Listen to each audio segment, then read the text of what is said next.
So hello my curious friends, आप देख रहे फैक्चुअल दुनिया। और फैक्चुअल दुनिया के आज के इस पहले एपिसोड में हम बात करने जा रहे हैं उन 3 प्रूफ्स की जो प्रूफ करते हैं कि आत्माएं नहीं होती हैं। जी हाँ दोस्तों, मैं आपको 3 प्रूफ बताने जा रहा हूँ जो प्रूफ कर देंगे कि आत्माएं नहीं होती हैं। मगर ये आत्माओं को कॉन्सेप्ट आया कहाँ से, इनके एग्जिस्टेंस का सवाल आया कहाँ से? तो दोस्तों इसके लिए हमें जानना पड़ेगा हमारे हिस्ट्री में, हमारे माइथोलॉजिकल एज में, हमारे उस पीरियड में जब गीता बना था, जब ये सब लिखा गया था, हमारे माइथोलॉजिकल जितने भी स्क्रिप्ट्स थे सब लिखा गया था। तो मैं आपको सबसे पहले बता दूं कि जो हमारा पवित्र जो पुराण है हम लोग का जो गीता है, उसमें लिखा हुआ है कि आत्माएं जो है वो अस्तित्व में है। और सिर्फ वो एग्जिस्टेंस में ही नहीं है, सिर्फ वो मनुष्य में ही नहीं है, वो जो है जानवरों में भी है, पौधों में भी है, यहाँ तक कि हमारी जो पूरी प्रकृति है उसका भी एक सोल, उसका भी एक आत्मा, उसका भी एक स्पिरिट है, सिर्फ मनुष्य में नहीं। तो भैया यहाँ तो आत्मा का जो कहानी है वो एक स्टेप आगे बढ़ गया। चलिए एक और एंशिएंट बात करते हैं हम लोग जो ये बताती है कि आत्माएं होती हैं। हम में से बहुत लोगों ने ममीज देखा है। जी हाँ, वही एंशिएंट इजिप्ट यानी कि वही मिस्र वाली ममीज, जिसमें फेरोज को मतलब वहाँ के राजाओं को मम्मी बना करके कुछ लेप लगा करके उनकी बॉडी पर पट्टी लगा दिया जाता था और उनको प्रिजर्व करके पिरामिड्स के अंदर रखा जाता था।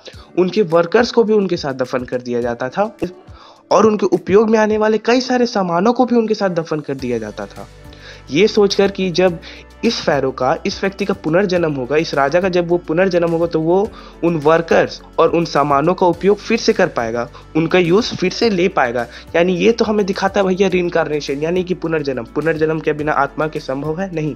तो ये हमें दिखाता है कि एंशिएंट इजिप्टियंस जो थे उनमें एक बहुत ही बड़ा और बहुत ही स्ट्रॉन्ग बिलीफ था सोल, स्पिरिट्स, आत्माओं के ऊपर। हमारा गीता भी वही चीज दिखाता है भैया। मगर आज का ये साइंस पर अब आते हैं। जो आज का ये साइंस है ये हमें किसी भी तरह से नहीं दिखा पा रहा है कि सोल का एग्जिस्टेंस है। जी हाँ दोस्तों, सोल का एग्जिस्टेंस हमारा आज का साइंस नहीं दिखा पा रहा है। So directly let us move forward to our video title 3 proofs that prove soul does not exist। तो एक्सपेरिमेंट नंबर 1। तो भैया बात है एक साइंटिस्ट की। एक साइंटिस्ट था जिसका नाम था डंकन मैकडोनल्ड। उनके दिमाग में ये आया कि अगर मनुष्य के शरीर में आत्माएं होती हैं तो उसका कुछ वजन भी होगा, तो क्यों ना हम आत्माओं का वजन निकालें, इससे पता भी चल जाएगा कि क्या आत्मा एग्जिस्ट करती हैं, क्या आत्मा अस्तित्व में है। तो इसके लिए उन्होंने एक बहुत अच्छा दिमाग लगाया। उन्होंने 3 पेशेंट्स को लिया जो अब मरने के कगार पे थे, मतलब वो लोग किसी भी क्षण पर मरने वाले थे, 5 मिनट 10 मिनट अगले किसी भी मिनट में मरने वाले थे, अब उनको बचाया नहीं जा सकता था, वो लास्ट स्टेज पे थे। तो उन्होंने क्या किया, उन्होंने उन तीनों लोगों का मरने से पहले का वजन नापा और उन्होंने उन तीनों के मरने के बाद का वजन नापा। And he got a really very very interesting result and outcome. उनके आउटकम क्या मिले जानने के लिए उत्साहित है? चलिए आगे बढ़ते हैं। तो उनको 3 रिजल्ट्स मिले इसमें। पहला जो व्यक्ति था उसका मरने के पहले का वेट जो था उसको मेजर करके नोट डाउन कर लिया गया और उसके मरने के बाद का वेट जब मेजर किया गया तो उन लोगों ने देखा कि उसके वेट में थोड़े से ग्राम्स की पहले कमी आई, यानी उसका वेट जो कुछ ग्राम्स घटा, उसके बाद फिर से उतना ग्राम्स बढ़ गया, यानी उसका वेट जो पहले घटा फिर पहले के जितना हो गया, यानी फाइनली उसके वेट में कोई भी बदलाव नहीं आया। फिर अब हम चलते हैं सेकेंड पेशेंट पे। तो सेकेंड पेशेंट में एक बहुत वियर्ड बात हुआ कि उसके वेट में कमी आई ही नहीं, ना ही उसका वेट घटा ना ही उसका वेट बढ़ा, यानी उसका वेट फिर से पहले जितना था उतना ही हो गया। फिर कुछ देर बाद जब देखा गया तो उसके वेट्स में 21 ग्राम का डिफरेंस आया, यानी उसका वेट 21 ग्राम से घट गया। और ये वेट घटने के बाद घटा ही रह गया, ये वेट वापस बढ़ा नहीं, यानी कि दूसरे पेशेंट के वेट में 21 ग्राम्स का डिफरेंस आया। और थर्ड पेशेंट जो था उसका मौत का पहले का वेट मेजर नहीं कर पाया गया, क्योंकि जब इक्विपमेंट जो है फिट किए जा रहे थे, अपैरेटस सेट हो रहा था, उसी के टाइम ही उसका मौत हो गया, उसका डेथ हो गया। इसीलिए कैलकुलेट नहीं हो पाया कि उसका मरने के पहले का वेट कितना था। इसीलिए थर्ड आदमी के केस में ये एक्सपेरिमेंट जो है एग्जीक्यूट नहीं हो पाया ठीक से। ठीक है, तो ये एक्सपेरिमेंट तो हमें बिल्कुल अच्छे से दिखा दे रही है कि जो है सोल नहीं है, क्योंकि अगर सोल होगी तो हमें एक फिक्स अमाउंट में रिडक्शन मिलता। हम उन 2 पेशेंट्स में भी देखें तो पहला पेशेंट जो था उसके वेट में पहले तो रिडक्शन आया भैया, फिर बढ़ गया, कोई भी डिफरेंस नहीं आया वेट में, और सेकेंड वाले में तो आया। फिर आगे के स्टडीज में पता चला कि ये जो वेट इधर घट रहा है इसका कारण कोई सोल, स्पिरिट, आत्मा नहीं है। वो तो वैसे ही प्रूफ हो गया था कि वहाँ आत्मा नहीं है, मगर फिर आगे साइंटिस्ट को ये भी पता चला कि वो बिल्कुल भी आत्मा नहीं थी। वो वेट घटने और बढ़ने का कारण सिर्फ और सिर्फ कुछ केमिकल प्रोसेसेस थी जो बॉडी में मरने के बाद उत्पन्न होती है, जैसे कि ब्लड का क्लॉट होना, और फिर फेफड़ों में से हवा बाहर आना, और फिर बहुत सारी केमिकल रिएक्शंस होती है बॉडी में मरने के बाद। जब मनुष्य मर जाता है उसके बाद बहुत सारी केमिकल रिएक्शंस होती हैं बॉडी में, जिसके चलते ये जो वेट है ये डिफर कर रहा था। यानी कि यहाँ पर से सोल का जो थ्योरी है अच्छे तरीके से खत्म हो गया। So now let's move on experiment number 2। तो ये एक्सपेरिमेंट नंबर 2 क्या कहता है? तो ये जो एक्सपेरिमेंट है 1930s के आसपास एक साइंटिस्ट थे, उनके दिमाग में आया कि जब कोई भी व्यक्ति मरता है तो उसके बॉडी में जो है उसका जो हार्ट है वो ब्लड सर्कुलेशन बंद करता है, फाइनली उसी के चलते मौत होती है। दोस्तों कारण बहुत सारे होते हैं मौत के, जैसे कोई कैंसर से मर गया, कोई एक्सीडेंट से मर गया, मगर फाइनली मौत कब होती है? जब हमारा जो हार्ट है वो जो खून पहुंचाना पूरे बॉडी में बंद कर देता है, तभी फाइनली किसी भी व्यक्ति की मौत होती है। उसके पीछे तो बहुत सारे कारण हो सकते हैं हार्ट का रुकने का, मगर जब हार्ट रुकता है तभी व्यक्ति मरता है। तो उन्होंने सोचा क्यों ना हम इस बॉडी में, ह्यूमन बॉडी में फिर से ब्लड सर्कुलेशन चालू कर दें। अगर हम ब्लड सर्कुलेशन चालू कर दें तो क्या पता ये बॉडी फिर से जीवित हो जाए। तो उन्होंने ये एक्सपेरिमेंट जो है कैरी किया, मगर ये एक्सपेरिमेंट जो है ह्यूमंस पर काम नहीं किया। ह्यूमंस पर इसलिए काम नहीं किया क्योंकि ह्यूमंस का जो बॉडी का जो ऑर्गेनाइजेशन है, ऑर्गन्स का, टिश्यूज का, सेल्स का, वो बहुत बहुत बहुत ज्यादा कॉम्प्लेक्स है, और अभी भी हमारी साइंस उतनी एडवांस नहीं हुई है जो इस कॉम्प्लेक्स नेचर, इस कॉम्प्लेक्स सेल्स, टिश्यूज, ऑर्गन्स, हर ऑर्गन तक वो ब्लड सर्कुलेट कर पाए। तो उसके बाद उन साइंटिस्ट ने उसे छोड़ दिया, उस एक्सपेरिमेंट को हटा दिया। फिर कुछ महीनों बाद अमेरिका में एक एक्सपेरिमेंट किया गया जिसमें इस बार ह्यूमंस को नहीं लिया गया, जिसमें इस बार कुत्तों को लिया गया, जिसमें इस बार ह्यूमंस को नहीं लिया गया, इस बार कुत्तों को लिया गया एक्सपेरिमेंट्स में। तो इसमें क्या किया गया, एक मरे हुए कुत्ते को लिया गया, उसका जो सर है वो बिहेड कर दिया गया, उसका जो सर है उसको बिहेडेड कर दिया गया, उसके सर और धड़ को अलग कर दिया गया। उसके बाद जो उसके ब्रेन है, उसके ब्रेन तक किसी भी तरीके से ब्लड सर्कुलेट करने की कोशिश की गई, क्योंकि कुत्तों का जो है बॉडी सिस्टम वो हल्का सा कम कॉम्प्लेक्स है ह्यूमन से, क्योंकि ह्यूमन का बहुत ज़्यादा कॉम्प्लेक्स है। और यहाँ पर भी बहुत मिनिमल एफर्ट दिया गया, पूरे बॉडी में खून पहुँचाने की कोशिश नहीं की गई, सिर्फ ब्रेन तक खून पहुँचाने की कोशिश की गई, और यहाँ पर ये लोग सक्सेसफुल हो गए। जी हाँ दोस्तों, ब्लड सर्कुलेट करने में ये लोग सक्सेसफुल हो गए। And the dog woke up and started barking and it responded to each and every stimuli। जी हाँ दोस्तों, अगर उसको कहीं छुआ जाता तो वो रिएक्ट करता, अगर कोई ऑडर यानी कोई स्मेल दिया जाता तो भी वो रिएक्ट करता, यानी कि वो भौंकना चालू कर दिया। सारे स्टिमुलाई यानी जितने भी हम उसके साथ उसको छू रहे हैं, उसको स्मेल दे रहे हैं, वो सारी चीज़ों को रिएक्ट करना चालू कर दिया, यानी उसका ब्रेन जो फुल्ली फंक्शनल हो गया।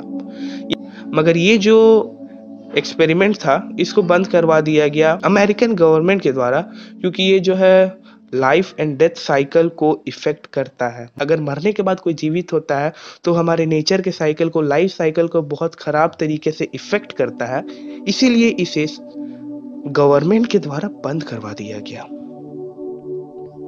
तो हम इस केस में भी देख रहे हैं कि सिर्फ ब्लड सर्कुलेट कराने से वो जिंदा हो गया, वो पूरा रिएक्ट करने लग गया। आप समझ रहे हैं, वो बार्क करने लगा, वो भौंकने लगा वो कुत्ता। क्यों? अगर आत्मा होती तो उसको कितना भी ब्लड दे दीजिए, उसे कितना भी ब्लड दे दीजिए, it would not react. If it's dead it's dead. आत्मा चली गई, अब वो कैसे जिंदा हो गया? यानी यहाँ पर भी एक सवाल उठता है कि अगर आत्मा होती है तो वो बिना आत्मा के सिर्फ ब्लड के सर्कुलेशन चालू होने से वो कैसे जिंदा हो गया? क्योंकि मौत के बाद तो भैया आत्मा जो है शरीर छोड़ देती है, ऐसा तो माना जाता है, आज तक माना गया है कि जब हम जीवित हैं हमारे शरीर में आत्मा है, मरने के बाद आत्मा चली जाती है। तो आत्मा जब चली गई, सिर्फ ब्लड सर्कुलेशन चलाने से वो कुत्ता जीवित कैसे हो गया? चलिए, यहाँ पर भी हमारा सेकेंड जो एक्सपेरिमेंट है ये भी प्रूफ करता है कि भैया आत्मा तो होती नहीं है। अब हमारे थर्ड एक्सपेरिमेंट की तरफ चलते हैं। दोस्तों ये एक्सपेरिमेंट नहीं है, ये सिर्फ एक हाइपोथेसिस है जो मेरे मन में आया था। ये मेरा हाइपोथेसिस है, हाँ मैं बताऊंगा, ये पर्सनल हाइपोथेसिस है मेरा ये मैंने सिर्फ एजम्पशन है मेरा, तो आप लोग थोड़ा कमेंट में बताइएगा कि ये मैंने सही एजम्पशन किया है या फिर नहीं किया है, कहीं मेरे से गलती हुई है इसमें या कुछ, मगर मुझको तो लगता है कि ये सही है, तो एक बार ज़रूर सुनिएगा। तो दोस्तों जैसे कि हमारी माइथोलॉजी ये बोलती है कि जब एक व्यक्ति का मौत होता है तो उसके शरीर में से आत्मा निकल जाती है, उसके शरीर में से आत्मा जो है निकल जाती है और उस शरीर में जाती है जो नया नया जन्म ले रहा होता है, यानी एक बच्चे के शरीर में जाती है। यानी मरे हुए व्यक्ति से वो आत्मा निकल कर एक जन्म ले रहे बच्चे के अंदर जाती है, ठीक है। यानी इस हिसाब से अगर एक व्यक्ति मरता है तो एक व्यक्ति का जन्म होना चाहिए। So guys, are you understanding और not what I am trying to say? जी हाँ, यानी कि एक व्यक्ति अगर मरता है तो एक व्यक्ति का ही जन्म होना चाहिए ना, उस व्यक्ति से ही आत्मा उसके अंदर जा रही है तो एक ही व्यक्ति का जन्म होना चाहिए। मगर अब हम अगर बर्थ रेट और डेथ रेट को देखें तो ये पूरा क्लियर कर देता है कि ये कहीं से भी पॉसिबल नहीं है कि अगर एक व्यक्ति जो मर गया उसके अंदर से आत्मा जो है नए बॉडी में जा रही है, एक बच्चे में जा रही है, कहीं से भी पॉसिबल नहीं है। क्योंकि अगर मैं एक बहुत रफ एवरेज बताऊं, एक रफ एग्जांपल, एक रफ एवरेज बताता हूं मैं बर्थ रेट और डेथ रेट का, कि अगर एक घंटे में 18 बच्चे जन्म ले रहे हैं तो एक घंटे में सिर्फ 7 मौतें हो रही हैं। मैं भारत की बात कर रहा हूँ, पूरे देश का लेंगे तो ये और थोड़ा सा अजीब हो जाएगा।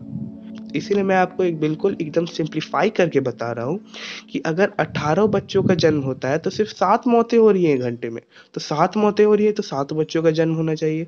ये 18 कैसे, ये एक्स्ट्रा 11 कहाँ से, वो 11 आत्माएं कहाँ से आ रही है? अब आप बोलिएगा कि ऐसा भी हो सकता है कि नेचर न्यू आत्माएं फॉर्म कर रही हो, बट साइंस डिफाइंस आत्मा, science defines soul as a energy.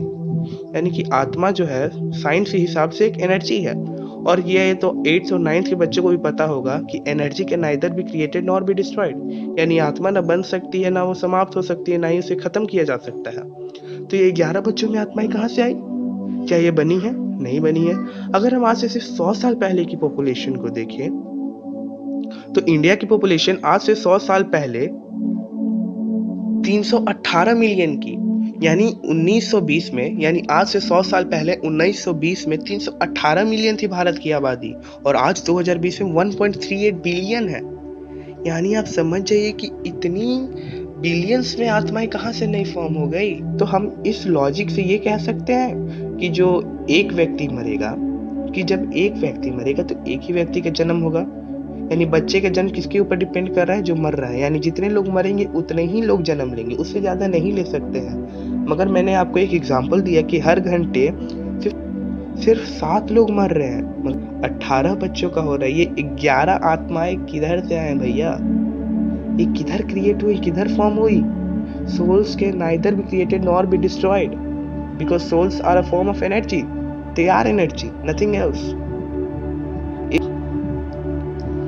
तो अगर आपका इस हाइपोथेसिस के ऊपर कोई एक्सप्लेनेशन है तो प्लीज़ कमेंट डाउन कीजिए, प्लीज़ कमेंट कीजिए नीचे, मुझे भी बताइए, मैं भी कुछ समझूं क्या है भैया ये सब लॉजिक। तो भैया ये तो हो गए 3 प्रूफ जो प्रूफ करते हैं कि आत्माएं नहीं होती हैं। और मैं एक और प्रूफ देने जा रहा हूँ अपने नेक्स्ट वीडियो में। इस वीडियो में मैं वो नहीं दूंगा, वीडियो बहुत ज़्यादा लंबी हो रही है। मैं अपने नेक्स्ट वीडियो में एक ऐसा प्रूफ देने वाला हूँ जो साइंटिफिक ही है, मगर वो ये प्रूफ करती है कि सोल होते हैं। जी हाँ दोस्तों, और वो बहुत एक वियर्ड एक्सपेरिमेंट था जो किया गया था, और वो इन तीनों को ट्रिगर करेगी। यानी वो इन तीनों के एकदम अपोजिट है, वो दिखाती है कि सोल है और बहुत ही अच्छे रूप से दिखाती है। तो हम अपने नेक्स्ट वीडियो में उसे डालेंगे, अगर आपको टाइम मिले तो देख लीजिएगा। तो अगर वीडियो पसंद आया तो वीडियो को लाइक करें, ऐसे ही वीडियोस के लिए चैनल को सब्सक्राइब कर लें, और वीडियो ऐसे मिलते रहने के लिए बेल आइकन को प्रेस कर लें। Thank you guys.